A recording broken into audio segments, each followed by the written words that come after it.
similar kind of features, right? If she can, if people aren't counting minions, or if she's able to find her way into a team fight undiscovered, she can kind of just appear and just shit on people.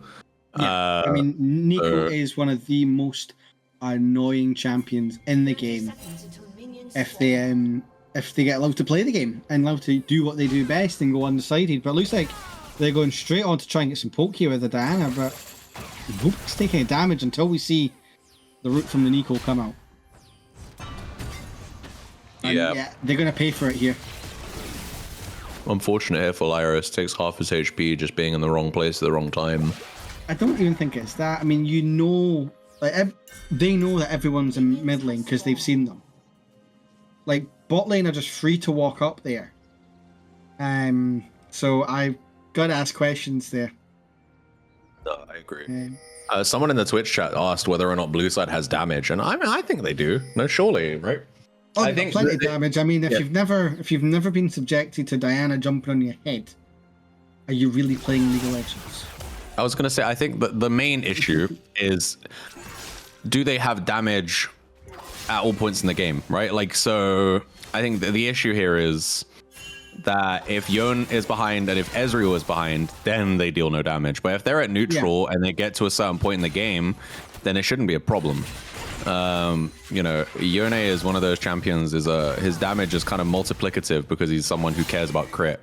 And so the later the game goes, the more damage he's going to deal, and especially the more money he gets. Like, it's not a linear scale like someone like Pantheon, right?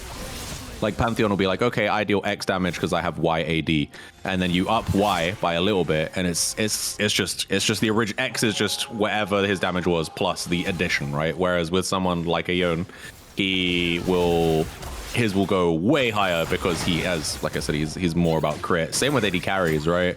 Well, I will say Ezreal is not an AD that cares too much about crit, but in comparison to, say, Caitlyn. So I'll be keeping an eye. He's much more about cooldowns and just being able to cast that tempo flux time and time again. And yeah, I mean, right now Mel's having the better of the trade. Also the rest top lane. But as you said, it is a support in the top lane for BBL. This will be interesting. Sorry, I just saw Eunice time someone out in the Twitch chat for basically telling him the audio is bad, which is, Poor Monty. Good times. But yeah, like you mentioned, Mel is getting the better of these trades in the early game, and we see, okay, Poseidon's coming for a very early gank here, 314. He skipped a camp to come here and try and shut down this Pantheon, and we see, TV time. I really like that decision. You know, I think when you've got a lane that is being bullied so hard, you need to do something, and obviously bringing the jungler up, he's still matching a wee bit of pace. Okay, he's still a camp, you know. He's not lost a lot of time in the CS. Yes, you've still got your Robert to kill as Wukong finally clears it. But, you know, you're still going to get topside scuttle if you're quick. This is last game. Is that a functional replay? That was last game. As we all can see, Wukong now look for the return gank in the bot lane. You're welcome. The Mel W goes wide, but it looks like they dive down onto the bot lane. That's a win for the Ezreal if I've ever seen it. You know, you see the dive coming in and it gets absolutely nothing, and Diana... Oh my god, no. Diana, not like this. He just went and killed the Gromp and then came straight back second kill. Ivan! Have you ever heard of a ward? No, I don't blame him in that instance. That's genuinely psycho behavior by the Diana. Like, look, Diana's losing camp bot side now because of that choice. So I wanted to talk about it when you initially said it was a good idea for him to skip that camp. But so skipping the Gromp is not the best idea because, you know, he's gonna. Not only is it the most XP, but also he's going to be cycling them every 2 minutes, right? And so in that case, he should have left his blue buff if he was going to skip a camp. Yeah. And then he goes back, he kills it, he comes back for a return camp. Now he's off tempo, and now he loses a camp to Wukong. And don't get me wrong, he's got 2 kills, so the 2 kills are worth a lot of money. It's still good, right? It's not bad to have killed the Pantheon. Long-term economy, it's going to make life. Exactly. Out of sync. But let's just we see may what he does see. with those 2 kills. Yeah, I was gonna say we may see in the next 5 minutes that the Wukong is significantly up on XP because he's cycling his camps properly, and the Diana no longer has that opportunity. She's gonna have to wait for an entire reset of all of her camps to be able to cycle through them effectively again, right? I must admit, I am much more a fan of the Wukong playstyle. You know, just get your farm. It's more get your assured. XP. Yeah, it's like, you know, when you try and teach someone basic, you know, League of Legends, yes, kills are nice, they're flashy, they give you 300 gold. But it's so much more reliable money and easier money to get by just killing the goddamn minions. But trying to explain that to a laner, they don't get it. They really don't get it. To counteract it, I will say at least that, you know, if Cassante can get ahead in this lane, which, I mean, even despite the 2 ganks, he's still down in CS, it will actually mean that it'll be the Pantheon may end up being useless, right? But he's a champion that kind of needs to be ahead. And okay, I mean, it might be dead. From the Nico there. That was actually beautiful to see. And yeah, this is where Cassante is the champion. Holy. Okay, so yeah, there we go. Please, can we get the copy pasta in chat, please? Because that was just... What's Pantheon meant to do there? Like, genuinely, what he meant to do? Just not be there in the first place is the only answer to that question, unfortunately. And now, yeah, you see even the CS lead is going to be equaled up here. But look, yeah, Zeus is able to come in here and counter jungle the Diana because Diana is putting herself in, like, you know, she, again, tempo not great, goes for the Drake. And while it's good they got that first objective, it's not really got her camps in tempo now. Like, her Krugs are up, but who knows when her chickens are up? Are they going to be up by the time she gets to them, or is she going to be doing her Krugs into nothing now and is looking for a play? Meanwhile, Zeus is able to just he's going to be able to go top to bot again if he wants to here, I think. But either way, really well played by the Bid Before League side to be able to get that kill onto Mel. They committed 3 members to it as well. It was pretty clean. You can see there, Lyris is back up here, who, by the way, need to shout out because he did send that Prime subscription. Huge sub there. Thank you. And some mega play already in this mid lane, you know, helping out the Yone. I mean, that's 2 times he's been up there.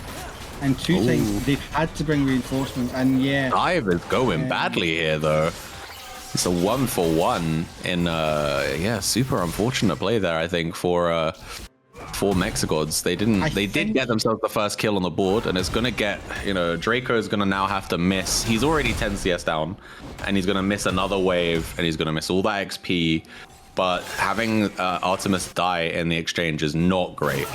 Yeah, I mean, I think MexiGods forgot which team were the dive team, and so they thought, oh wait, we can do that too. Especially on the hours, the Yone ult does come out, Mel does get the reflect. Maybe doesn't do anything onto the Yone, but it's enough just to protect her at least. Using it more as a spell shield than a reflect in that sense. I think that's what a lot of people forget. They always just see it as, oh, it's a flashy reflect. As Cassante's all out again onto this Pantheon. Ivan, we did say it was his kryptonite. And that's exactly what we're seeing so far. So look at the build as well. The double chain vest is super rough for the Pantheon. He's doing negative damage to this Cassante here. Ultimate hit by Lyris is going to go wide, but I think they might be able to get something. Cyclone's going to come out here. I think Zeus is going to get, they're going to get 1. Should get Poseidon 2. And that's a shutdown too. Yeah, the Nico didn't quite get as much as you would want. He was nearly there. But Caitlyn's adding some nice headshots onto this Ezreal here. And you'd expect the ace in the hole to come out very shortly if she can get at least 1 more hit, you would think. And yeah, she's going to look for an angle here. We should see in the kill feed coming through shortly. Doesn't seem like it, but it looks like, unfortunately. Oh no, Asvaris is going to get killed. Solo kill in the mid lane here. 3-1 is this Mel right now, looking pretty strong. And like we said if BBL can get ahead, okay, never mind. It looks like Hades is going to get solo killed here. He's going to have to burn barrier. Ignite is ticking. Ace in the hole is going to come out though. The barrier! That is disgusting. Like, everybody's on low health bars. Oh, we see Draco is going to go down for the 2nd time here. Hades Clutch. is there's clutch, and then there's that barrier. Like, Yeah, that was. I mean, I was gonna say it was clutched by Artemis there to get there at the exact right time needed, and able to keep Hades safe. Because I don't think if Leona never showed, they would have just carried on and killed Hades despite the barrier. So, but yeah, goddamn. Someone in the chat saying that Ezreal's sus and he needs to press the attack next time instead of Conqueror. I mean, we've gone from being at one point where blue side were massively up, so now the MexiGods have said, hold on, we're actually playing the game now. Everyone but Ivan is having a fun time. You know, Jungle's Dan is obviously slightly ahead thanks to those kills, but it's a lead in the mid lane, a lead in the bot lane, and a sizable lead for a support at this point.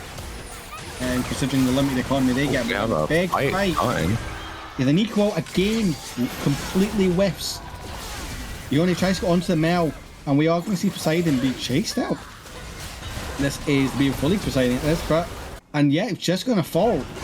You know, it's nice having those kills. Not like this. The dive. Oh no. He's going to die in return. Oh my lord. No, he doesn't. That's the champion, all right. Cassante, 4,700 HP. He's even stacked instead of finishing a completed item here, because he probably has had enough gold to finish a completed item if he wanted to. He went straight for the tier 2 boots. He's got the plated steel caps, so he's like, you know, he's basically said, sorry, Pantheon, you're never killing me. You're never even hurting me for the most part here. Looks like he's going to be going for an Iceborne Gauntlet as his first actual item, but honestly, if you look at the comp, it's not the worst thing in the world either to do like that, because the Wukong wants to be doing the AD, the Pantheon is full AD, and even obviously in these fights when he comes down to fight the Caitlyn, until she gets Lord Doms or any other kind of armor shred, he's not going to touch him. No, I especially agree. Early on, so I actually really quite like the build to just purely sell out into armor, because we know he does stupid amounts of damage in for a tank. I mean, it's League of Tanks, not League of Legends. So. We'll have to see how things play out. I would say one thing that's going to be its TV Time's main problem here is the fact that Mel is strong. Mel is 3-1 right now. She's winning her lane quite hard. So in these team fights, if he's going to be frontlining, she can shred him. She has the ability to shred tanks there, and really well played here by Hermes to punish the fact that Varos there, he had to go back to that thing. And okay, Lyris is trying something here. He might be able to get the return though. Does actually get it. Nico always does way more damage than you think as a support. Yeah, her base values are really high. Might still die here though, unfortunately. Just auto attack to death here by Artemis, I think. Maybe they eat. Yep. Oh, beautiful play with the hook. Even with the clone coming out, doesn't quite get enough separation, so when he jumps on, they both just die. Not ideal for Beer Before League, but for MexiGods, this is what you want to see. Everywhere but top is pretty much winning. I say that because Wukong hasn't died. And when your enemy jungle's fed, that's the easiest thing to do, is just to get sucked into fighting for an objective, taking a bad fight, and then they just get snowballed even more. Speaking of here though, we see oh, okay, never mind. He's seen an award. I was gonna say Yon had come. He passed straight bot instead of going towards mid. He's now at risk. There might be a play. Yeah, he's gonna get caught out. At least half his HP bar. We're talking of OP champions in the top lane, but this Mel, if she's played well, she is another broken champion. For sure, she's it's a weird one because if you look at solo queue stats, she is okay. Never mind. Let's talk about the fight at hand right now because it looks like Lyris is caught. I've learned solo queue is no matter what rank you're at, there's no logic. I don't know if I'd say that much. There is logic to solo queue. It's just very chaotic. But what I was gonna say is that Mel's solo queue win rate, I believe, is not actually that high, but her ban rate, her presence overall, is massive because she is super infuriating to play against. Her ability to deflect things and to be invulnerable on a fairly low cooldown makes her super unfun to play against. And also, there's not much skill expression in her abilities. And so she's quite easy to pilot, and she might be caught out here. Hermie's gonna get hit by the ult by the Yone, and Lyris is gonna steal that one. You just can't stand up far enough. And now, yes, Yamel's dead, but they used a lot to try and kill it, and now they're gonna. Oh my lord! Yone is gonna pull out. We get the Rift Herald for the side of Being for League. He takes no damage. He takes no damage. He's so fucking alive. Okay, he might actually drop here because he's taking some magic damage. Zeus is gonna get killed by Poseidon on the side though. Oh, Lyris is gonna come in with another ult. He's gonna knock up one. They are gonna get Poseidon. Looks like Lyris is trying to get out. Never mind. Yeah. Unfortunately, just poor targeting. Not just that, the scary thing, out of those 4 kills, 3 of them went to Caitlyn. That's the one person on that team where if she gets fed, it's not a fun game at all. Yeah. Yeah, I mean, Wukong's doing his job. He's there for the fights. He's feeding the carries, the kills. And the support will combat over 3-in-1 Leo. I mean, both supports are feasting this series. No, 100% I agree. I think for this one right now, one thing I wanted to mention earlier, because you mentioned that Beer Before League were massively ahead, but the reality actually wasn't that. It was just kills.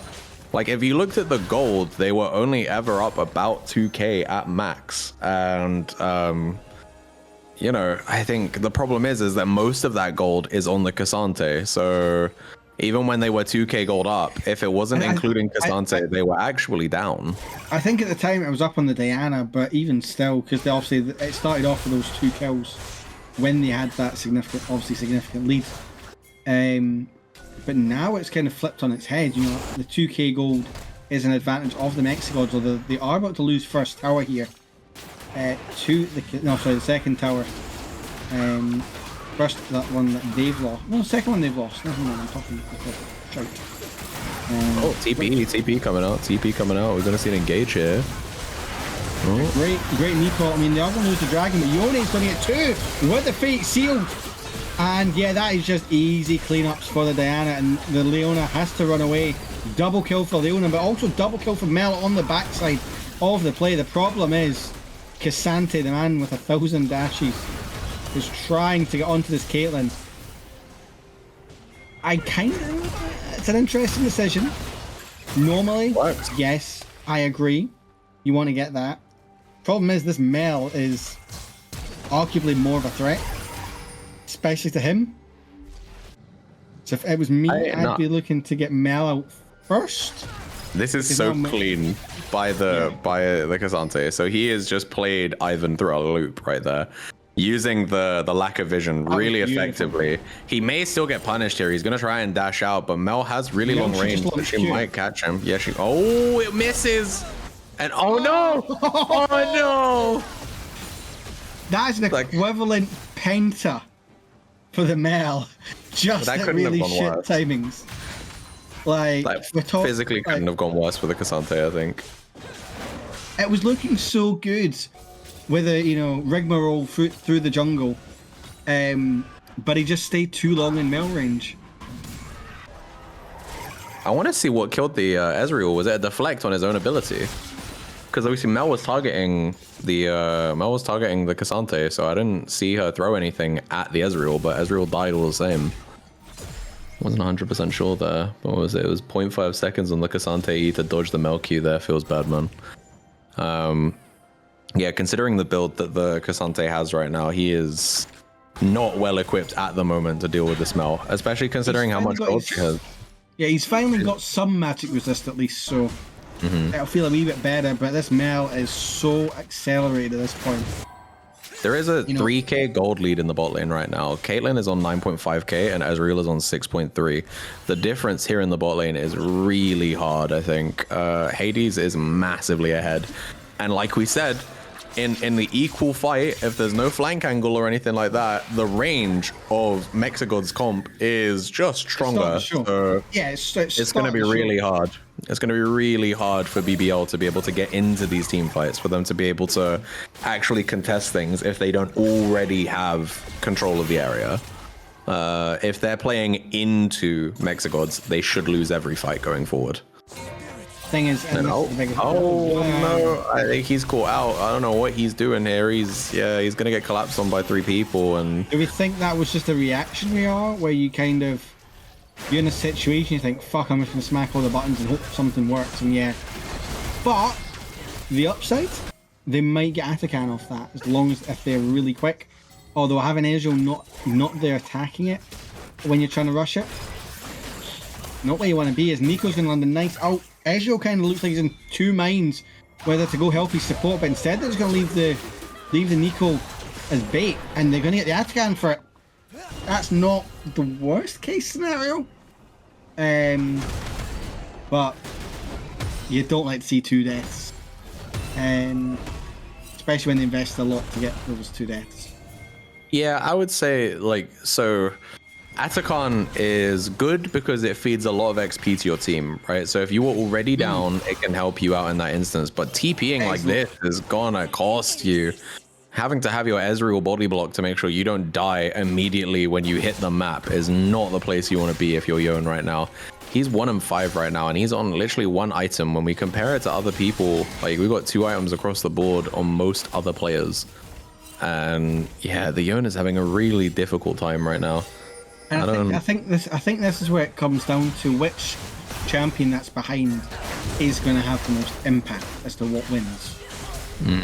Because obviously the Diana's quite ahead. The Cassante is relatively ahead, as we see Ivan die again. You know, this Poseidon V-Time combo is working really nicely. Problem is, on the bottom half of their map, they are bleeding with this Mel, Caitlyn and Leona combo. So can the Yone have more of an impact than the Pantheon? I think Pantheon's kit alone will make him have more of an impact. Even if it is him just Grand Star falling to his death, that can create an area for the Mel and the Caitlyn and the Leona to have at it. And I mean, like we mentioned earlier, you know, we can see that MexiGods have complete control over the Dragon Pit. So realistically, as it stands, I don't think BBL have a chance to fight this Drake because they didn't get control like a minute ago. And we see even with Poseidon choosing not to go down towards the Drake, he knows his team have got it and it's fine. They lose a turret here, but he's trying to kill TV time here, seeing if he can maybe do something. I think, unfortunately, with the build that TV time has, it might not be possible. He's gonna go all out. And yeah, I think he's gonna just die here. Gonna be the 8th death here for the Pantheon. Fine, 2 more deaths, and then this is Power Spike. We all know what. Wrong team. we got a team for that, you know. They should be playing in the next couple days. Oh, Hades. Yeah, TV time should be cooked here. I don't think he can do anything. Hades is so fed. He's not literally, look at the items as well. He's going for the anti-heal. What was it? Mortal Reminder, I believe. Okay, Zvaros tried it there, but unfortunately could not kill him. And oh no, that damage. That was his 10th kill. He's sitting on a lot of AP right there. So, you know, a little bit of stacks onto the Yone, and there was nothing he could do. He was going straight down here. I don't know if we can flash up the total gold, but I really want to see where this gold lead is, because there's 2k between the 2 teams. But I have a strong feeling it's going to be more than 2k, both mid and bot. Mid and bot are going to be significantly ahead. And this is the problem, you know, Diana's invested so much to try and shut this Pantheon down. It's allowed this bottom of the half the map to run rampant. You know, it's not even close in the bottom half of the map. And the Mel is putting on a masterclass. This Caitlyn is 40 CS, 43 CS up. She's got 7 kills. Like, as someone who plays a lot of mid to bot lane, that's the two things you don't ever want to see. Yeah, I think watching Arcane. It's super rough here, and we can see even Poseidon here is going to be able to kill Poseidon, but he's going to get killed because Hades is on the side here, and what can you do? And now even Cassante has to run away. Lyris is going to come in with a 2-man ultimate. That they was so huge, allowing the Cassante to get a reset. Problem is, now they're going to have to fight into this Mel, and you might be able to kill the squishy Caitlyn, but this Mel, Medard or Piltover. And Noxious, yeah.